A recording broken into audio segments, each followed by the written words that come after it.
Desde el punto de vista del tema que estamos viendo, no cambié el tema, pero me parece necesario hablar de introducir otro aspecto antes. Ayer hablamos podríamos decir el sexto mandamiento, ¿cierto? Pero que la santidad de la vida, que la vida depende del Dios que la da, solo depende en ese sentido. Él es el único que puede tomarla y no es cualquier cosa. Y terminamos con el origen de la vida. No sé si a ustedes voy a decir una palabra potente, no sé si a ustedes les emociona, pero a mí casi me emociona el relato de Lucas, porque Dios ahí muestra, el Espíritu Santo en Lucas, nos muestra varias cosas que incluyen hasta el trasfondo, los principios de la adoración que hay, cómo puede, por medio del Espíritu, estar comunicados dos seres mortales que se comunican a través del Espíritu y tienen alegría entre sí. Ese no es el sentido principal del pasaje, sino que es el Señor el que ya está en el corazón, en el vientre de María, siendo que es un embarazo muy inicial. Bueno, el tema lo voy a no suspender, como dije, sino voy a entrar a otra introducción, porque cuando hablamos de este tema, es un ataque del aborto, es un ataque particular a la soberanía de Dios, a sus prerrogativas, a la dignidad del ser humano, a la vida y al valor de esta vida, el valor intrínseco que tiene. El versículo que cité ayer, en Mateo 22, 29, cuando dice, entonces respondiendo Jesús les dijo, erráis, ignorando las Escrituras y el poder de Dios. Y tenemos que considerar siempre esos dos aspectos, las Escrituras y lo que Dios es capaz de hacer. Cuando uno se equivoca y por qué, y realmente es ignorancia de las Escrituras y del poder de Dios, que se manifiesta muchas veces y de muchas maneras. Respecto del aborto, ¿ustedes se han preguntado por qué aborta un ser humano, una mujer? ¿Por qué aborta? ¿Por qué se le puede obligar? ¿O cuál es el trasfondo detrás? Y si uno es bien simple o destila el sentido, podría decir que es por la ilusión de que este ser, este bebé que no ha nacido, amenaza las opciones de realización, de éxito, de felicidad. Pone una amenaza a la mujer o al padre, está amenazando su proyecto vital, está amenazando su plan de vida. Hay una amenaza, entonces hay que sacarlo del medio. Ese es el trasfondo. Ese es el trasfondo. Tanto en políticas nacionales, en China ustedes se acordarán que hace pocos años el gobierno central autorizó que pudieran tener más de un hijo.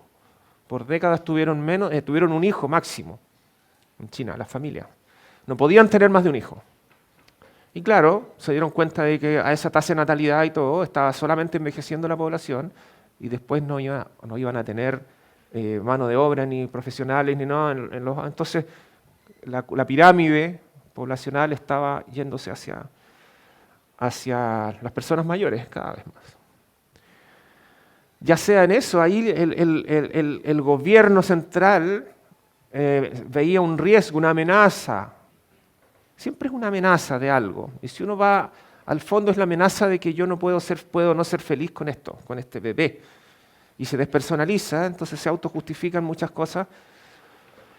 Y una de las cosas que me llamó la atención es que Jesús mismo confrontó a las personas con esto, cuando esta amenaza a la felicidad que teóricamente impone el seguir con el embarazo de este bebé, de este niño o niña. El Señor Jesús dice que hay otras formas de ser feliz. Dice, bienaventurados, ser muy feliz, los que. Entonces el Señor Jesús pone la felicidad como en cumplir los mandamientos o los principios del reino de Dios, como hacer su voluntad, como buscar la justicia. Es otra forma de ver el sentido de la vida. Bueno, entonces esta búsqueda es más profunda. Y en la Escritura entendemos que no es, en este tema que estamos viendo también, no es un bebé ni un embarazo lo que impide la felicidad, sino que es el pecado el que impide la felicidad. El pecado es el que impide la felicidad. Entonces el tema que quiero introducir es ese, como introducción al desarrollo del tema del aborto, que ya va a quedar para mañana, pienso, el tema del pecado, que se hace inevitable tratarlo un poco más en detalle, porque la doctrina del pecado es central para la redención. El estudio del tema del pecado se llama hamartología. Y vamos a ver varias definiciones en la Escritura. La definición académica describe el pecado como un acto de ofensa contra Dios, al despreciarlo a Él y a la ley y al dañar a otros también. Entonces, desde el punto de vista cristiano, es un acto humano que es malo hacia los demás, que viola la naturaleza del hombre, viola la naturaleza de Dios y su ley. Una definición académica. Ahora, Agustín lo definió como una palabra, una acción o un deseo en oposición a la ley eterna de Dios. Agustín estuvo muy certero casi siempre en todas las cosas que escribió y que dijo. Hay una ley que es la ley de Dios, que es eterna, que permanece para siempre. Y el pecado viene a ser una palabra, una acción o un deseo que se opone a esa ley eterna. Una buena definición. Entonces uno empieza a pensar para eso tiene que conocer la ley eterna de Dios, ¿cierto? A veces es flagrante y uno sabe, a veces no lo sabe.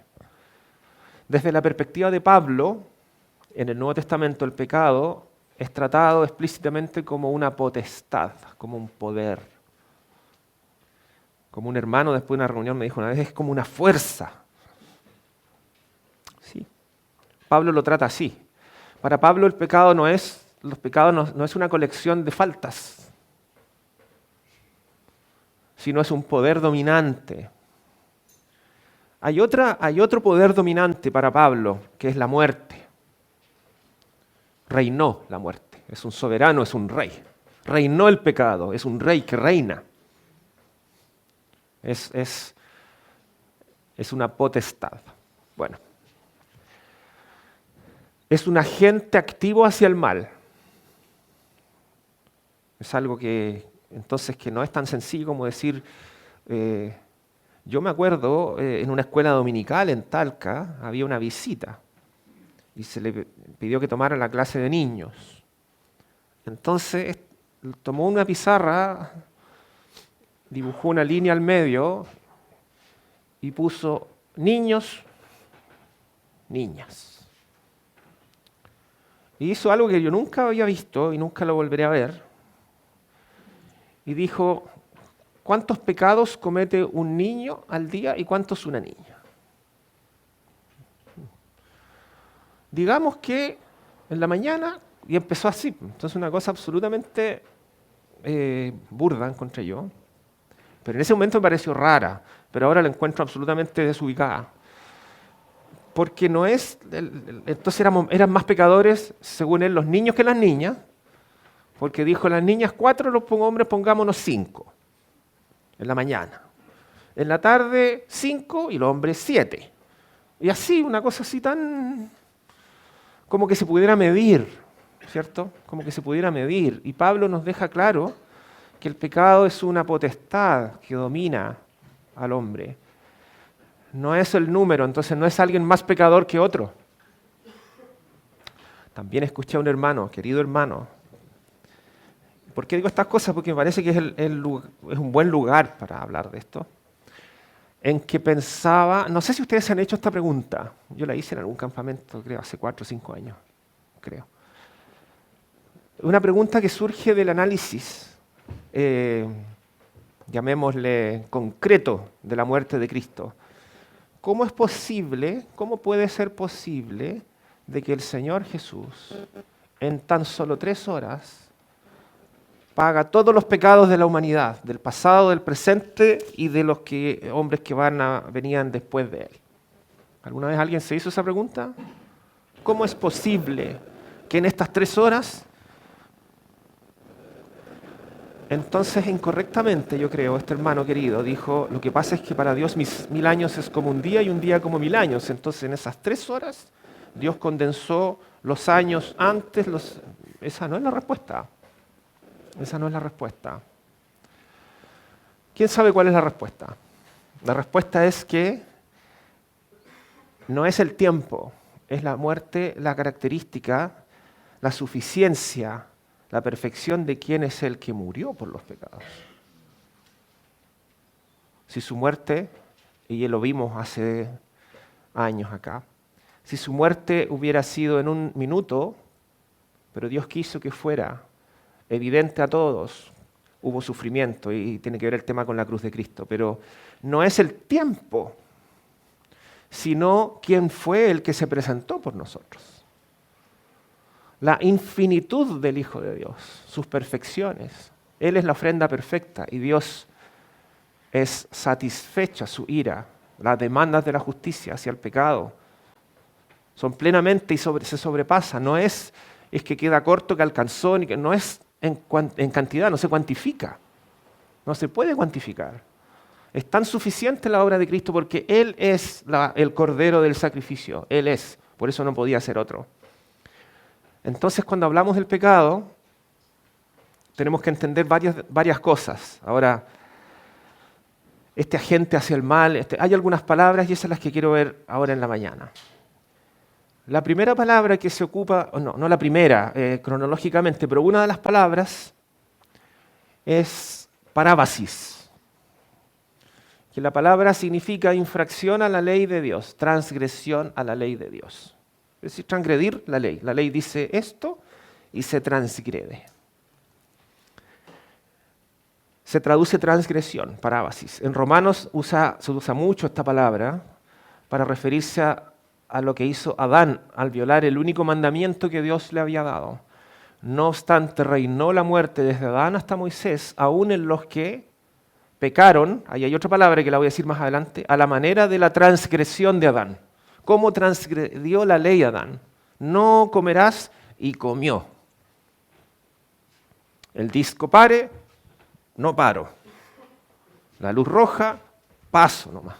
Transgresión, hay una ley explícita y Dios la había dado. Y esta palabra la ocupa Pablo muchas veces en Romanos, pero específicamente transgresión de Adán, el cual es figura del que había que venir. Romanos 5:14.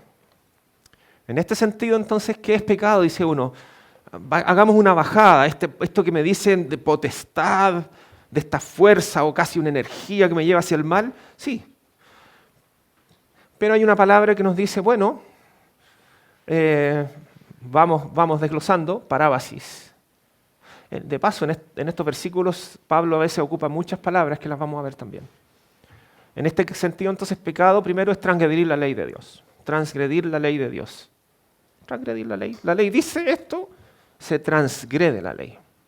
Pregunta, ¿cuántas veces hacemos eso? Es que yo no lo sé, no sabía. Puede ser, pero ¿cuántas veces, rectifico entonces la pregunta, transgredimos la ley a sabiendas? Parábasis. Segunda palabra, anomía. Anomía significa sin ley, que es desconsiderar la ley de Dios. Desconsiderar la ley de Dios. Yo sé lo que dice y la parábasis uno dice, pucha, a veces puedo sin saberlo. Bueno, pero aquí no considero la ley de Dios. Se traduce como iniquidad en el Nuevo Testamento. Una palabra que suena raro, iniquidad. Muchas veces está traducida así, pero en este sentido el pecado es actuar sin considerar la ley de Dios. Pablo la utiliza para referirse al misterio, dice, de maldad que el anticristo ejercerá sobre la tierra. Ya está en acción el misterio de la anomía, del desconsiderar la ley de Dios. Solo que hay quien al presente lo detiene hasta que él a su vez sea quitado del medio, 2 Tesalonicenses 2:7. Primera de Juan 3:4. También Juan ocupa esta palabra, dice, todo aquel que comete pecado infringe también la ley, porque el pecado es infracción. Ahí la tradujo como si fuera parábasis, transgredir. pero es desconsiderar. Entonces Juan nos dice, el pecado es desconsiderar la ley. Mira, aquí tengo la ley.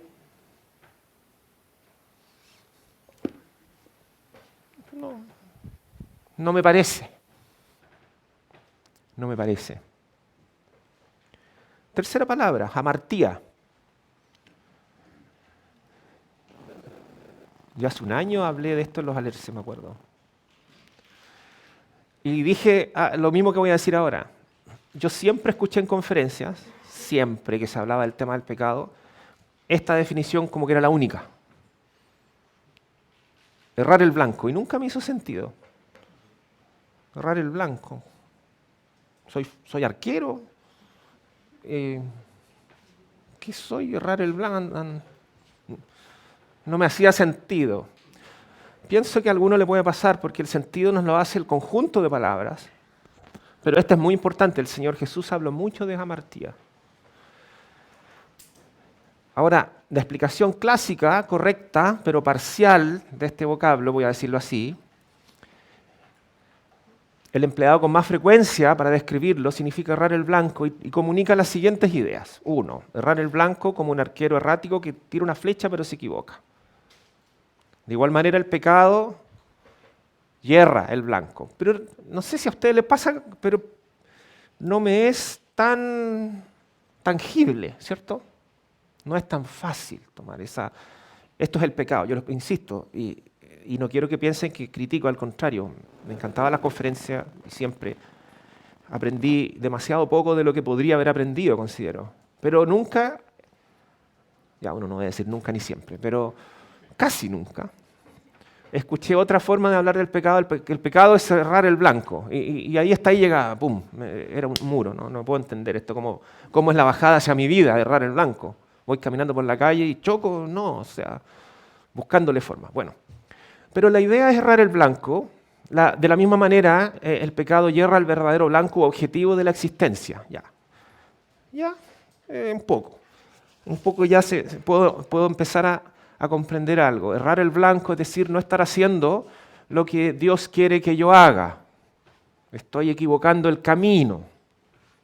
Bueno, pero hay muchas otras ideas en esta palabra. Errar el camino como el viajero que se ha desviado de la senda o carretera. Estas no son conceptos míos, las ideas. Ya también uno dice, bueno, en mi vida estuve en un periodo en que, como decía un hermano, me descaminé. Errar el blanco, errar el camino, ya puede ser, me alejé. No, este es el camino, andad por él. Y mi vida empecé a errar el blanco. También uno puede decir, ok, ya empieza a hacer sentido. Entonces, significa que ya es más amplio, entonces las posibilidades de cometer hamartía son bastantes ya, empiezan a aumentar. Porque si hago algo que no es lo que Dios quería, no es neutro. Tercera idea. He sido hallado falto cuando he sido pesado en la balanza de Dios. Me falta. Este es su estándar. Pesado ha sido en balanza y fuiste hallado falto. Hamartía. Este era el estándar de Dios. Y tú, le dice Daniel a Belsasar, que no había oído la voz de su padre Nabucodonosor, que era su abuelo. Sabiendo todo esto, le dice. Es tremendo lo que le dice Daniel a Belsasar. Sabiendo todo esto, al Dios en cuya mano está tu vida y cuyos son todos tus caminos, nunca honraste. O sea, Belsasar ha cometido parábasis, anomía y hamartía, le dice Pablo, diría Pablo. Le expresa las ideas que hay, que ya hemos visto. Pero pesado ha sido en balanza y fuiste hallado falto. Esto era lo que correspondía ser y correspondía que tú fueras y no lo fuiste voluntariamente, no consideraste a Dios, desconsideraste a Dios, la anomía, desconsideró la ley de Dios sabiéndola, hiciste traer, fue voluntario lo que hiciste, los vasos, al Dios en cuya mano está tu vida, nunca honraste, pesado ha sido en balanza, fuiste hallado falto. El blanco era ese, erraste el blanco, pero no, oh pobrecito, erraste el blanco. Sistemáticamente tuviste una conducta de despreciar las cosas de Dios, de no considerar las cosas de Dios. Es la idea de Pablo cuando dice, por cuanto todos pecaron y están destituidos. La versión en inglés dice, fall short, quedan cortos de la gloria de Dios. No alcanzó. No alcanzó. Y no es para compadecer, no. Destituido. Pero hay más en jamartía. Esta palabra generalmente se traduce como pecado en el Nuevo Testamento. ¿Qué pues? ¿Somos nosotros mejores que ellos? Romanos 3:9. En ninguna manera. Ya hemos acusado a judíos y a gentiles que todos están bajo jamartía. Todos, judíos y gentiles, nos hemos desviado del camino. No alcanzamos la gloria de Dios. No hemos sido capaces de lograr lo que Dios quiere. Hemos errado el camino. Esta era la ley de Dios, el estándar. No hemos podido hacerlo. Isaías lo dice, todos nosotros nos descarriamos como ovejas. Todos nos, ya hemos acusado a judíos y a gentiles, dice Pablo. Ahora, como su significado en el Antiguo Testamento, jamartía nos enseña que el pecado es cerrar el blanco perfecto. Eso es lo que hay que entender. El blanco no es que yo me pongo una meta y no la alcancé. Es el blanco que está puesto por Dios. Llamamos blanco, al errar el blanco. Es la ley de Dios finalmente. Lo que Dios demanda. No he sido capaz de. No he sido capaz, no he querido además. Además me he ido en contra, no es que no quise. No es que busqué, no alcancé necesariamente, es que no quise. Me fui por mi propio camino. No quise. Entonces pienso que le hemos dado una explicación incompleta o parcial a este concepto, porque parece no afectarnos mucho cuando uno dice errar el blanco, pero cuando uno empieza a desmenuzar un poco, se empieza a ser real y patente en el día a día. Los griegos, ¿cómo usaban jamartía? Fallo de la meta. Esto debe ser terrible, ellos eran atletas. No le achuntó la meta. Tenía que ir por aquí, jamartía. Un atleta, jamartía. Es una falta descalificadora. Tenía que entrar por ahí. Terminó la carrera. No terminó, la meta era allá. La maratón. 42 kilómetros. No estaba delineada como ahora, con GPS ni cosas. Los griegos lo ocupaban así. Ellos solían ocupar la forma verbal jamartano respecto al lancero que hierra al blanco y por implicación aludían ellos al concepto de vivir al margen de un código moral o intelectual tenido por meta ideal. Bonito, ¿cierto? Se entiende, perfecto. Vivir al margen. Y además, debido a una actitud errónea, consciente o inconsciente. Esto lo dicen los escritores griegos, ocupaban eso, jamartano. El lancero que se equivoca, pero una vida que es al margen del código tenido como meta ideal. Consciente o inconscientemente. Pero hay dos aspectos más de jamartía que quiero mencionar. O más, no sé. Lo que llamamos, o que un autor, Ted Olson, llama el daño colateral del pecado. Errar el blanco daña nuestra alma, pero daña la de nuestro prójimo aún más. Entonces ya no es que, insisto, pobrecito no le achunté. Es el daño colateral de mi error. Y aquí este autor escribe esta historia. Dice, Ariana Schenenberg, 8 años, estaba jugando en el patio trasero de su casa cuando una flecha le atravesó la espalda. Un vecino estaba intentando matar una ardilla, pero erró el blanco. Tenía flechas. En cambio, su flecha penetró el pulmón izquierdo, el vaso, el estómago y el hígado de la niña. Yo que me dedico un poco a esto, esta entró por el lado izquierdo. Pulmón izquierdo, vaso, estómago, hígado. O sea, ¡fum! Ella conserva las cicatrices que permanecen tras sobrevivir a una lesión de este tipo. Entonces este autor dice, cada vez que escuchemos a un predicador explicar la palabra griega para pecados hamartía como errar el blanco, haríamos bien en pensar en Ariane. Porque erró la ardilla. ¿Y el daño colateral de esa flecha? Es tremendo, ¿cierto? En esta historia. Entonces, al igual que sucede con muchos otros, este autor lo llama así, clichés de púlpito, no dije yo, ¿ah? Ted Olsen. Ted Olsen dice, al igual que sucede como muchos otros clichés de púlpito, este apunta a algo que es en parte correcto. Sin embargo, el problema es que en la imaginación de la mayoría de los cristianos pensamos en un escenario campestre, en donde disparamos nuestras flechas hacia un blanco sobre un árbol. La metáfora es casi reconfortante. Tengo la cita textual. No nos vemos a nosotros mismos como criminales o rebeldes, sino como practicantes, que a veces fallamos en un juego inocente. Echamos mano de nuestra aljaba para tener una oportunidad más de acertar.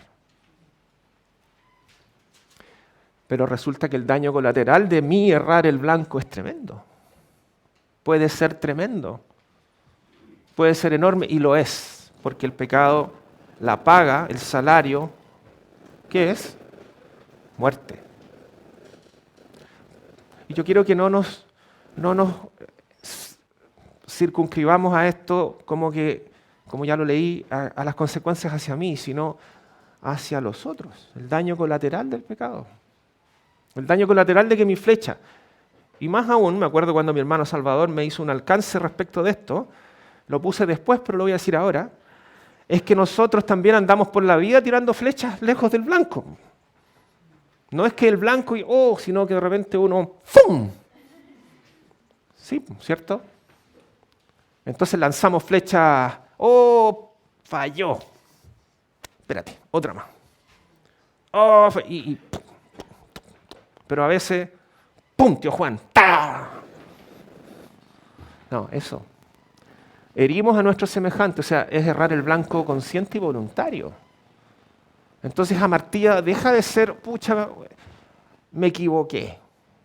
Casi que merezco pero es un error. A la próxima trata de... No es así. No es como la Biblia describe el pecado, nos dice que es la transgresión de la ley, como vimos, y cuando define el pecado lo hace sistemáticamente en términos que implican tanto al perpetrador como a la víctima. ¿Las víctimas quiénes son las víctimas de nuestras hamartías? Bueno, hay consecuencias, enemistad, pelea, codicia, adulterio, separaciones, conflictos. ¿Pero quiénes son las víctimas? Uno puede decir gente que quiero y gente que ni sé. Entonces este mismo autor, no es Olsen, otro dice que es que en realidad bajo esa luz el pecado luce menos como un blanco de práctica en un lugar aislado en el campo y se ve más bien como lanzar flechas a la avenida de una ciudad en medio de la multitud. A nuestro alrededor hay cuerpos agonizantes o muertos, golpeados por nuestras flechas errantes. En tu casa, en mi familia, en mis amistades, todos los heridos por mis flechas que no dieron el blanco y las que yo les quise lanzar, errando el blanco voluntariamente. No solo hamartía, sino parábasis, transgrediendo la ley. Anomía, no me interesa la ley, estoy tan enojado y lo hago. ¿Cuántos heridos hay? El daño colateral del pecado. Y el tema, insisto, me pareció relevante, gracias al Señor, creo, por supuesto, hablar de esto antes de entrar al tema del aborto, porque el aborto uno empieza a mirar detrás de esto y claro, si resulta que el bebé es una persona, lo vamos a ver Dios mediante mañana, David lo describe muchas veces, Dios trata desde el vientre como si fueran personas que ya interactúan con él, es muy interesante. ¿Qué pasa a ser quién es la víctima ahí? El que comete el asesinato, la víctima que murió. También, la mamá, y empezamos a otras cosas, la sociedad, la familia. Tantas flechas lanzadas, con tanto daño colateral. Respecto del tema del aborto, se pueden pensar hartas cosas. Hace años Steve Green cantaba en algo respecto al aborto. Decía que eran rosas que no pudieron brotar. Entonces uno pensaba, yo por lo menos, ¿cómo son estas rosas que estaban brotando y yo las corté? No supe cómo era su color, a lo mejor por la rosa más grande uno sabe el color que tendrían. Pero niños que no llegaron a reír. Entonces uno empieza a leer, a escuchar eso y... Pero él dice que están en el jardín de Dios. Y ahí sí, porque Dios los conoce. Pero qué interesante, uno dice, ¿cómo habrá sido? Dios sabe lo que iba a hacer esta persona. Pero sabe que no iba a llegar a ser porque su vida la iban a tomar. Pero no estaba en su plan. Es maravilloso. ¿Cómo van a estar en el cielo? ¿Desarrollados como habrían sido acá en la tierra, en un alma sin cuerpo? ¿Un cuerpo transformado nuevo como habría sido siendo joven, adulto? ¿Se han puesto a pensar en eso? Pero es un alma, Dios le puso. Sí, era mi Señor el que viene a mí, dijo Elizabeth, con María recién embarazada. Mi Señor viene a mí. Entonces cualquier bebé abortado ya tiene un alma puesta por Dios. ¿Quién iba a ser? ¿Cómo iba a ser? Dios lo sabe. Pero en este mundo no brotó esa flor. Bueno, entonces tristemente uno puede decir muchas veces lanzamos deliberadamente flechas hacia un semejante o hacia la creación. Descuidar. Dios llamó a Adán a cuidar la creación. Es un errar el blanco bien voluntario el depredar la naturaleza. Bien voluntario. No, pero nos vamos a poner ecologistas. ¿No? Es lo que Dios le dijo a Adán, la misión que le dio. Entonces no estamos así como el autor decía, en un paisaje bucólico, una foresta. Tiramos flechas. No es así. Ahora puede ser entonces que el pecado también esté matando a los que estén a nuestro alrededor. No alcancé el estándar ideal de Dios, pero con mi flechazo maté a otro. ¿Cierto? Ese es el punto que quisiera dejar puesto. La paga del pecado es muerte, Romanos 6:23. Y esta muerte puede ser, lo que quiero decir esto, no solamente la propia, sino también la del prójimo. La muerte propia, ¿cuál es?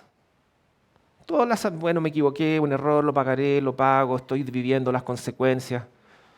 Pero uno cree, insisto, que sus flechas no dieron el blanco y se enterraron en la arena, y no es así. ¿Cuáles son las consecuencias de mirar pornografía? De ser deshonesto, de juguetear con colegas de estudio o trabajo. Coquetear me refiero. En los demás, en los que amamos, daño colateral del pecado. No es es un collateral, como dicen los gringos, un daño colateral. Murieron 20.000, pero matamos al terrorista.